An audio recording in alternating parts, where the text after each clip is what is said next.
In this lesson, I'll be reviewing the different virtualization products offered by VMware. VMware has Type 2 hypervisors like Workstation and Fusion. They have their vSphere Virtualization Package, which is a real suite of different products, including ESX and ESXi. They have their vCenter Centralized Management console, the vSphere client, which is part of vSphere. There's the free VMware vSphere Hypervisor, also known as free ESXi, and then VMware Server and Player. So with that, let's get started. VMware Workstation and VMware Fusion are both Type 2 hypervisors that install inside your existing operating system. So let's say you have a desktop or a laptop computer. Let's say it's running Windows or Linux. You would install VMware Workstation. If you have a Mac desktop or laptop, then you would install VMware Fusion in the Mac OS. They both offer seamless integration, which really means that the applications installed and running in the virtual machine can even be accessed on the local operating system or the host operating system that you're already running. So that way, let's say that you installed a Windows operating system inside VMware Fusion on a Mac.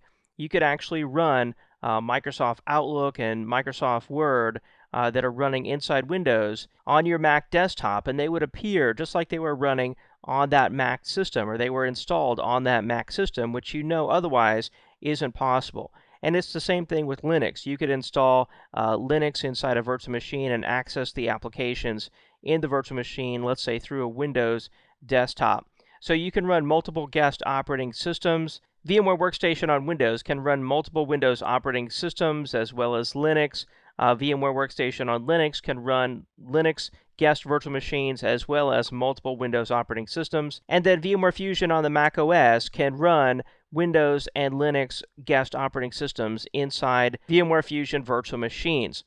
And oh, by the way, VMware Workstation and Fusion are excellent ways to learn about virtualization, not just because they're Type 2 hypervisors, but also because they can run virtualized versions of vSphere. So you can run VMware ESX or ESXi that normally would be installed directly on a physical server. You can run those as virtual machines inside VMware Workstation or VMware Fusion. It's an excellent way to learn about the enterprise-grade Type 1 hypervisors without having to purchase a dedicated server. And I've got a lesson on creating a virtual lab later in this course. Now, the main requirement to use VMware Workstation or Fusion is that you have to have a 64-bit CPU with Intel VT or AMD V enabled. And on any current laptop or desktop system that you purchase, that should be the case. So now let's take a look at what VMware Workstation looks like.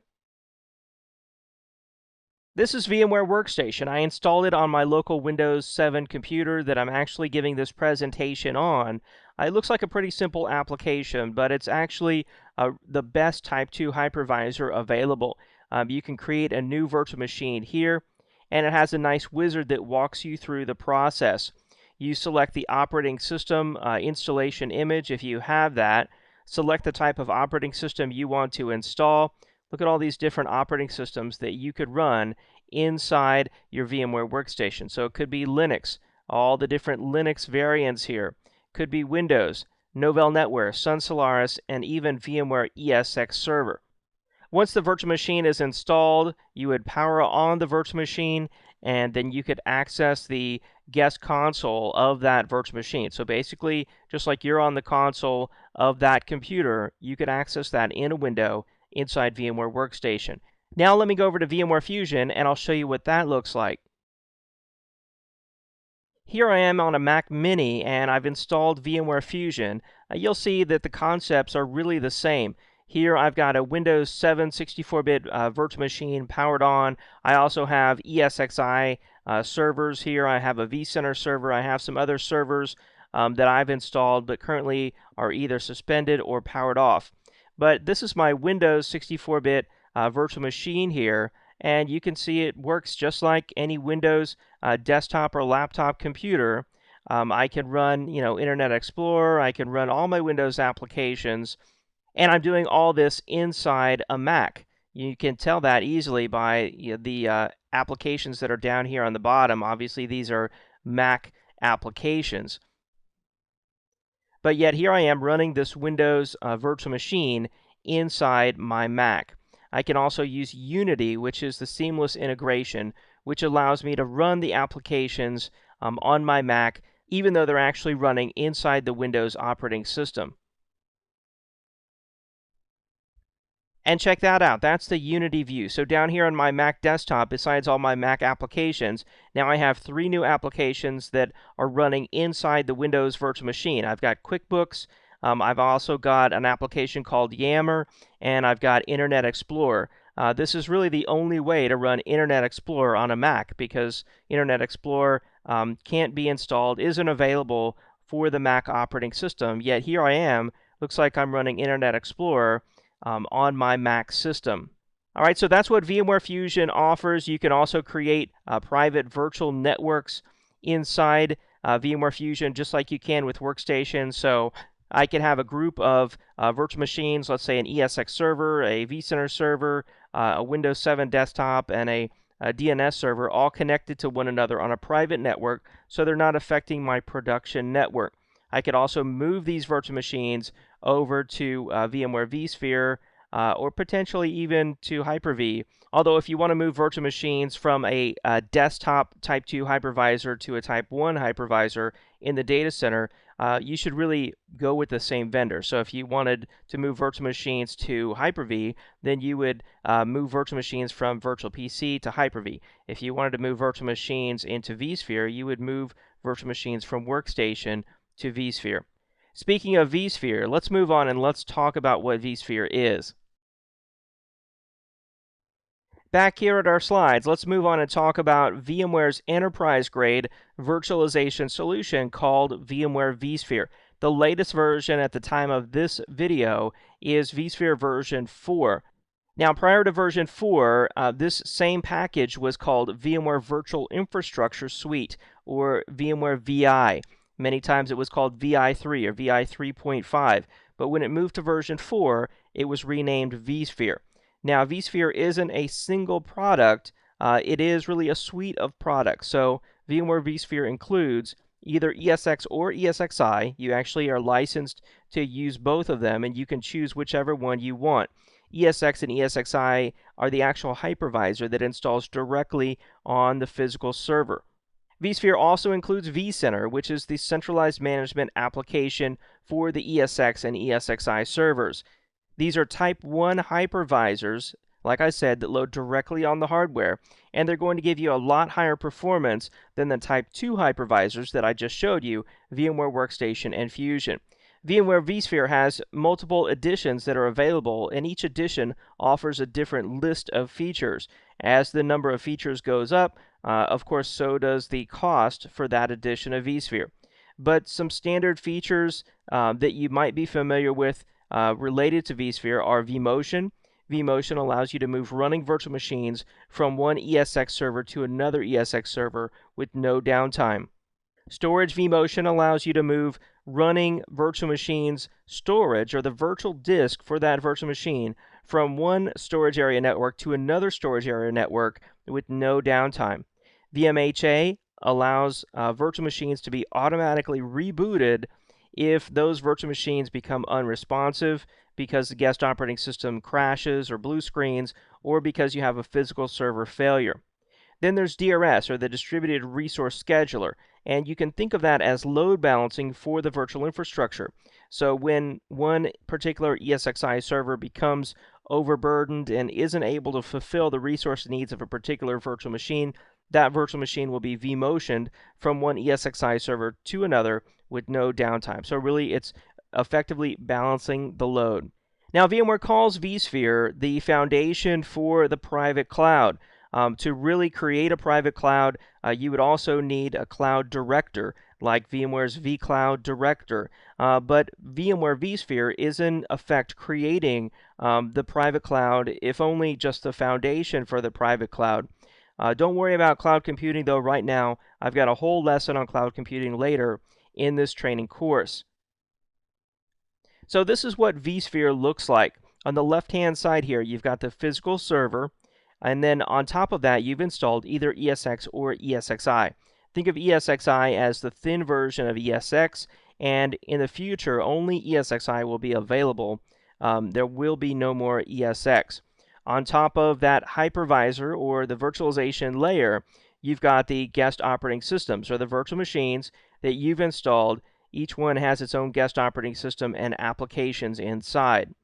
And then over on the right-hand side, these are the features of vSphere. So the resources here on the bottom left are actually the resources of the data center. Those resources include the server computing power like the CPU, memory, and then there's the network connectivity, there's the storage resources that are in the storage area network. These are the private cloud resources.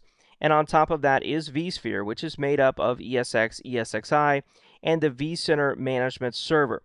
All those different features are found in vSphere, some of which I already talked about. And then you've sort of got this cloud on top, which is really just the applications that are running inside these guest virtual machines.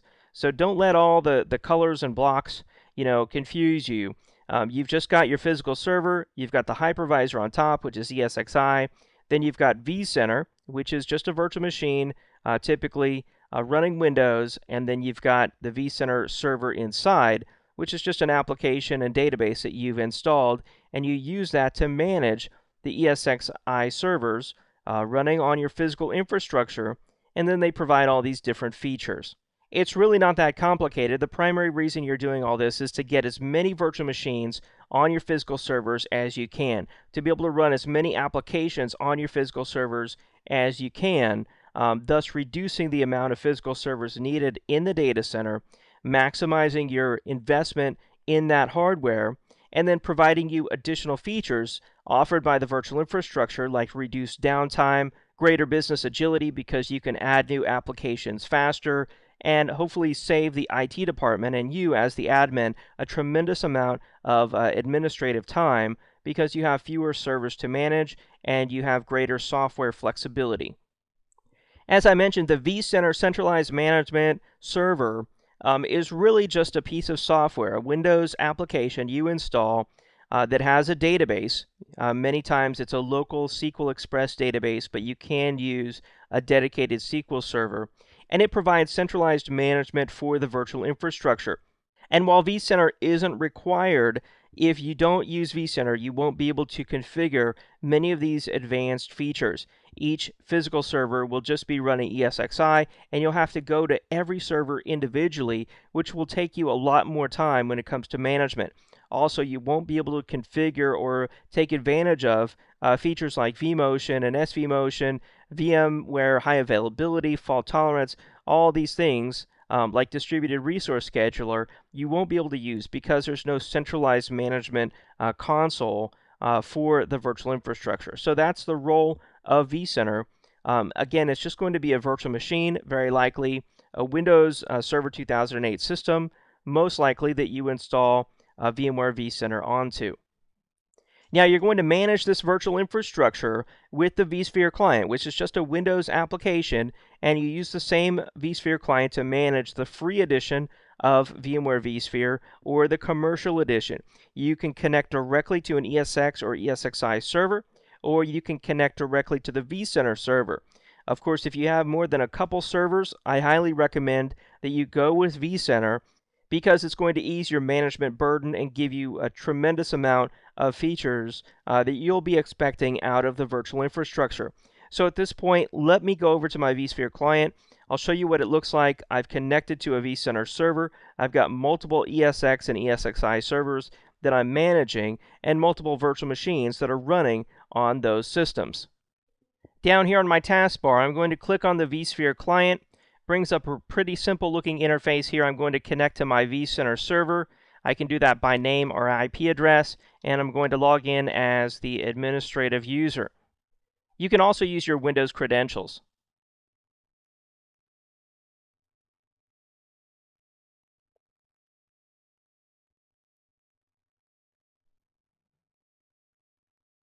And this is the vSphere client. Let me start off by going to the home screen. This is the default home screen here, and if you notice, you've got different views. You've got the inventory view.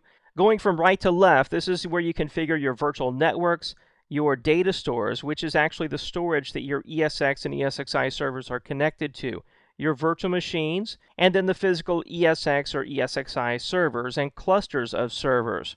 You've got administrative tasks here that you can perform, like looking at system logs, checking the vCenter server health, and configuring vSphere licensing. You've got management tasks here, like scheduling events, viewing maps of the virtual infrastructure, and configuring host profiles.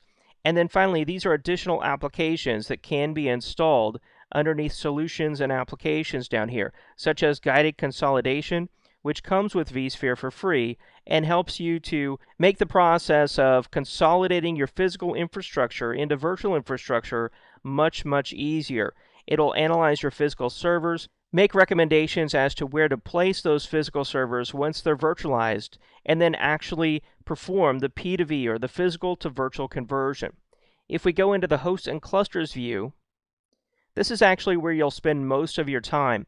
On the left-hand side here, you can actually manage multiple data centers. So I've got 3 different data centers. These could be around the United States or around the world. You can do a drop down here, and then I've got one physical server, and then I've got a cluster of physical servers that includes actually 2 different servers. So the cluster has a long list of virtual machines, and then the individual physical server down here running ESXi has 5 different virtual machines, including one of them is my vCenter server. So this is my vCenter virtual machine. It's a Windows Server 2008 system with 1 virtual CPU, 4 gigabytes of RAM, and it's got 100 gigabytes of storage provisioned, but it's only using 33 gigabytes of that. It's actually stored on a small storage area network, my iOmega iX4. So what I've got in my lab here is actually 3 physical servers and 1 small storage area network. But really, you could create a similar lab even just on 1 physical server, and by using the 60-day evaluation of VMware vSphere, which is completely free. So I've got all my different virtual machines. You can tell by the little triangle here which one's running and which one is not. If I click on the console for my vCenter server, you can see here how I can access the console of this server, or I could also access it, of course, using a remote desktop. If we close this out, I was talking about some of the most powerful features of VMware vSphere and of virtualization. One of those being vMotion, where you can move a running virtual machine from one physical server to another. So if we take a look at this Windows 7 server right here, notice that it is powered on. You can see the state right here is powered on. And right now, it's actually running on ESX server number 1. So that's this first physical server. Let's say that we wanted to move it from ESX server number 1 to ESX server number 3, because ESX server number 1 is going to go down for maintenance. All I have to do here is click Migrate, and I can say that I want to change the host. So I want to move the virtual machine to another host. I'll do the drop down here and I'll say I want to move it to host ESX number 3. It says validation is successful. I'll click Next, Next, and Finish. And now this virtual machine, even though it is running, is being moved from one physical server to another. And at this point, it's 78% complete. We can see down here the active task is migrating the virtual machine. And the vMotion is complete. So we moved a running virtual machine from one physical server to another. You can see here the new host is ESX3 with no downtime to the end users. If I had been pinging that virtual machine the whole time, I might have missed one ping, but many times you don't even miss a ping, so the end user never even notices a difference. There may be a slight pause in some cases, but very likely they never even notice a difference. And I could actually evacuate, they call it, all the virtual machines from one host and move it to any other host in the cluster if I needed to perform server maintenance on one particular host. So that's just one example of how virtualization can help to make the life of an IT administrator much easier. If you think back to the past, before virtualization, if you had a critical production server, a physical server, running some enterprise database, let's say, and you had to perform server maintenance on that server, let's say the power supply is going out, or you need to upgrade the RAM, you'd have to wait for a maintenance window. Maybe that maintenance window is Sunday night at 2 a.m., and you would have to come into the office, shut down the physical server, shut down the databases, hope that they come back up, hope that you don't have to call the database admin. Once you shut it down, do your work, bring it back up, and cross your fingers that it all works once it's rebooted. Virtualization is just going to make the life of the average IT admin so much easier and free up their time to do other more productive things for the company, things that they can show the company that IT has made them money or saved them money, things that they can do to really make a difference in the company instead of just keeping the servers up and running. So that's the vSphere client, the application that you would use to administer a VMware vSphere virtual infrastructure. Moving on, let's talk about the free VMware vSphere Hypervisor. There is a free version of vSphere, and it's also known as free ESXi. It was initially launched in version 3, and with version 4 of ESXi Free Edition, you get a lot more features. Still, you don't get all the advanced features of vSphere, and vCenter is not included and not even supported. It lacks features like vMotion, VMHA, or high availability, fault tolerance, and a long list of others, but it's still by far the best free virtualization solution that you'll find available today. In fact, if you just do a search on the internet in your web browser for free ESXi or free vSphere, it'll bring you over to this web page where you can download free ESXi. Once you install free ESXi on a physical server, you'll be able to consolidate other physical servers as virtual machines onto that single virtual host. Of course, you'll want to try it out in a test environment first so you can start learning about it, but in my opinion, it's one of the best ways to get started in virtualization. Now let's move on to two other free virtualization solutions from VMware. Those are VMware Server and VMware Player. Now, VMware Server was released before the free version of ESXi came out, and VMware Server is a good free Type 2 hypervisor that would install in your existing Windows or Linux operating system. But VMware Server appears to be discontinued. There's no more updates offered for VMware Server. It's still available for download, and I'm sure a lot of companies out there use it, but I would encourage them to upgrade to free ESXi. That's because free ESXi is going to give you a lot more performance out of the same physical server than VMware Server does. Still, you should know what VMware Server is because you may see it out there still in use. Another virtualization solution from VMware is VMware Player. VMware Player is a free Windows application that allows you to run or play virtual machines. Recently, they've added the ability to create virtual machines or download virtual machines, but it's a very simple Type 2 hypervisor that doesn't do a lot. I've got VMware Player installed. Let me show you what it looks like. This is VMware Player. Here you can open an existing virtual machine. You can download a virtual appliance from the web. By the way, there's thousands of free virtual appliances out there in the VMware Virtual Appliance Marketplace that you can download. And then a new feature here is the ability to create a virtual machine. But unlike Workstation, Player is a very simple virtualization hypervisor.